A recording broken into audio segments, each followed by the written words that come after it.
प्रदेश के मुख्यमंत्री योगी आदित्यनाथ ने आगरा में कांग्रेस पर बाबा साहेब भीमराव अंबेडकर की विरासत का अपमान करने और उनके विचारों का राजनीतिक फायदे के इस्तेमाल करने का आरोप लगाया। उन्होंने कांग्रेस द्वारा अंबेडकर को अपेक्षित किए जाने और उन्हें भारत रत्न देने में देरी करने का भी जिक्र किया।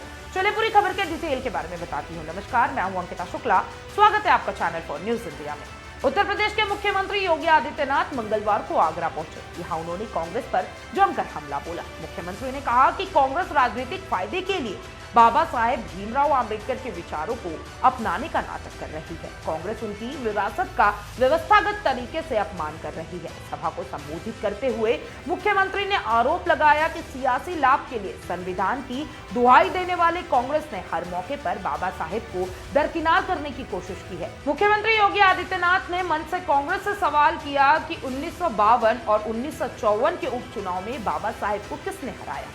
आजाद भारत के पहले मंत्रिमंडल में बाबा साहेब भीमराव अंबेडकर के शामिल होने का किसने विरोध किया। उन्होंने कहा, बाबा साहेब के पूरे जीवन काल में उनका अपमान करने वाली कांग्रेस पार्टी के नेता अब अपने हाथों में संविधान लेकर लोगों को भ्रमित कर रहे हैं। मुख्यमंत्री ने कांग्रेस पर संविधान की प्रस्तावना में छेड़छाड़ करने का भी आरोप लगाया। उन्होंने इसे संविधान की आत्मा पर हमला करार दिया है। सीएम ने कहा, जिस तरीके से शरीर के लिए आत्मा जरूरी है, ठीक उसी तरीके से संविधान के लिए प्रस्तावना अहम है। कांग्रेस ने देश पर इमरजेंसी थोपकर संविधान का गला घोटा। सीएम ने कांग्रेस पर दिल्ली में बाबा साहेब भीमराव अंबेडकर का स्मारक बनाने में दशकों तक इनकार करने और उन्हें भारत रत्न न देने का भी आरोप लगाया। मुख्यमंत्री योगी आदित्यनाथ ने कहा, एक और कांग्रेस के परिवार को 50 एकड़ का स्मारक उपहार में दे दिया गया, दूसरी ओर बाबा साहेब के लिए 1 इंच जमीन नहीं दी गई।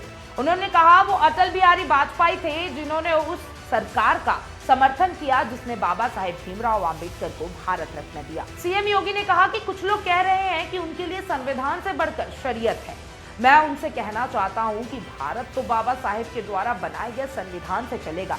जहां शरीयत का कानून लागू होता है, उनको वहां जाना चाहिए। इस दौरान उन्होंने समाजवादी पार्टी पर भी हमला बोला और कहा, याद कीजिए, यह पार्टी थी जिसने बाबा साहेब के नाम पर बनाए गए मेडिकल कॉलेज का नाम बदल दिया था।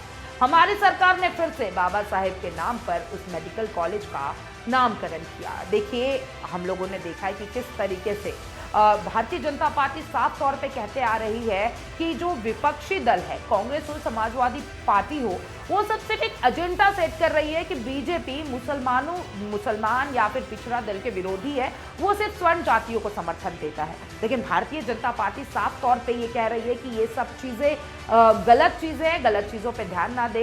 वो सबके हित के लिए काम करती है, वो सबका साथ और सबका विकास चाहती है। आप क्या सोचते हैं भारतीय जनता पार्टी के बारे में और सीएम योगी आदित्यनाथ के बारे में, मुझे कमेंट बॉक्स में जरूर बताइएगा। और तमाम ऐसे अपडेट्स के लिए चैनल फॉर न्यूज इंडिया के साथ बने रहें। डॉक्टर ऑर्थो, अब दर्द भी घुटने टेकेगा।